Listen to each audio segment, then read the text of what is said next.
ప్రియమైన దేవుని పిల్లలారా, మీ అందరికీ దేవుని పేరిట వందనాలు తెలియజేస్తున్నాను.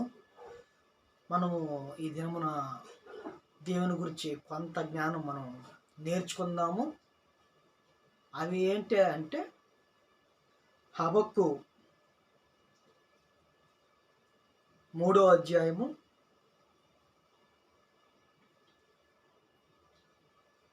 3వ వచనం.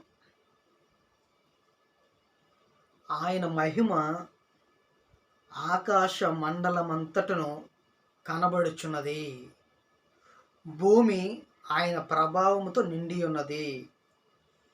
దేవుని శక్తి ఆకాశం చూపిస్తూ ఉందంట. ఈ భూమి మీద ఆయన ప్రభావము నిండి ఉందంట. అయితే ఈ గ్రహాలు,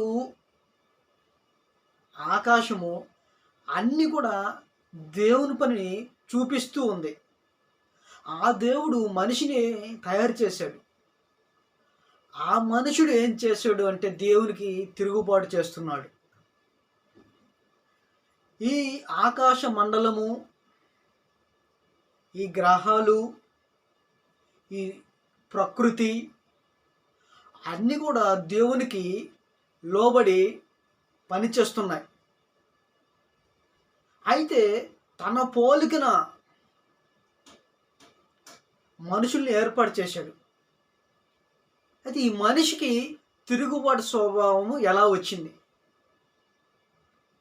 విపరీతమైన స్వార్థము.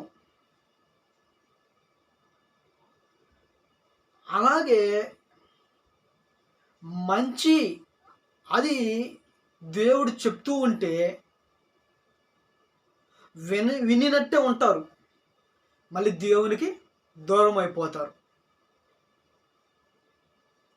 ఇక్కడ దేవుడు ఏం చెప్తున్నాడు అంటే, ఆయన ప్రభావాన్ని, ఆయన మహిమను ఈ సృష్టి చూపిస్తూ ఉంది, మనుషులకు తెలియజేస్తూనే ఉంది. అది తిరుగుబాటు చేసిన మనిషి దేవునికి విధేయత చూపించట్లేదు.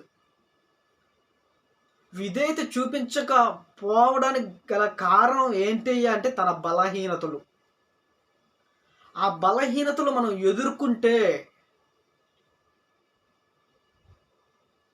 దేవుని కుమారుడిగా, కుమార్తెగా మనం జీవించవచ్చు.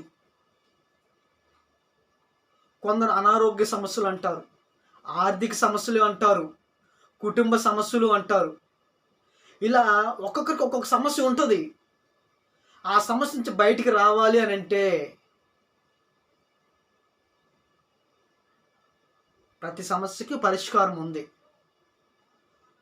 నీవు దేవునికి లోబడితే దేవుడు ఏ కార్యమైనా చేయగలడు. అంత శక్తిమంతుడు ఆ దేవాది దేవుడు.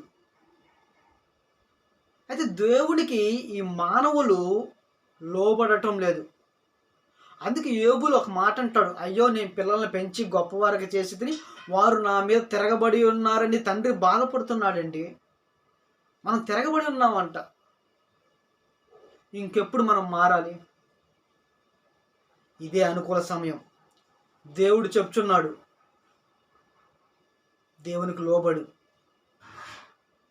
మన సమస్యల కోసం కాదండి, సమస్యలు వస్తూనే ఉంటాయి, పోతూనే ఉంటాయి. నిత్య రాజ్యము అయినటువంటి పరలోక రాజ్యము, అందులో ఉన్న వారసత్వాన్ని మనం సంపాదించుకోవాలి. అదే దేవుడి యొక్క ముఖ్య ఉద్దేశం అయి ఉన్నది. దేవుడు మన నుండి కోరుకునేది కూడా ఒకటే, భయము, భక్తి. ఈ రెండు మన నుండి దేవుడు ఆశిస్తున్నాడు ప్రియులారా. అందుకని దేవుడికి లోబడి విధేయత కలిగి దేవాది దేవుణ్ణి ఆరాధించమని తెలియజేస్తున్నాను ప్రియులారా. వందనాలు.